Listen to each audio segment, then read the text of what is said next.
Le service de rééducation post-réanimation de l'hôpital neurologique. 15 lits pour des patients en éveil de coma.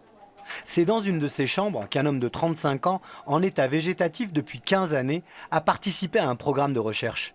Au bout d'un mois de stimulation électrique, il a donné des signes de conscience minimale. Lorsque j'ai parlé avec lui, j'étais à sa gauche, j'ai passé du côté droit de son lit et lui me suivait avec le regard.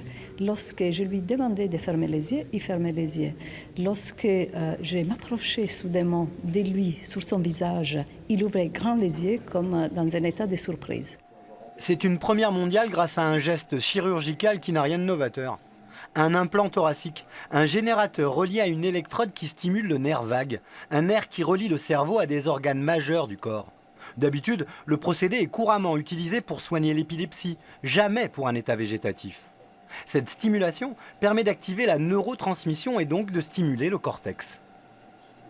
Mon objectif, c'est de mieux comprendre ces mécanismes de réactivation cérébrale et de voir comment on peut les réactiver chez d'autres patients qui sont par exemple dans un état de conscience minimale, chez qui on peut avoir peut-être la chance d'observer des comportements plus explicites de communication avec l'extérieur.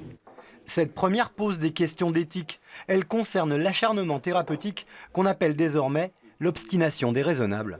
Cette notion d'obstination déraisonnable, elle peut être remise en question par des personnes qui diront voyez que même un patient qui est en état végétatif depuis un très grand nombre d'années, il ne faut surtout pas arrêter les traitements, débrancher quand c'est le cas, parce qu'il pourra retrouver une conscience, etc. Et ça, je crois que c'est quand même quelque chose qui est un danger réel. Plusieurs mois après la fin de son protocole d'étude, le patient est décédé d'une complication pulmonaire, sans lien avec l'expérimentation d'après les médecins. 3 autres patients en état végétatif vont prochainement participer à l'expérience.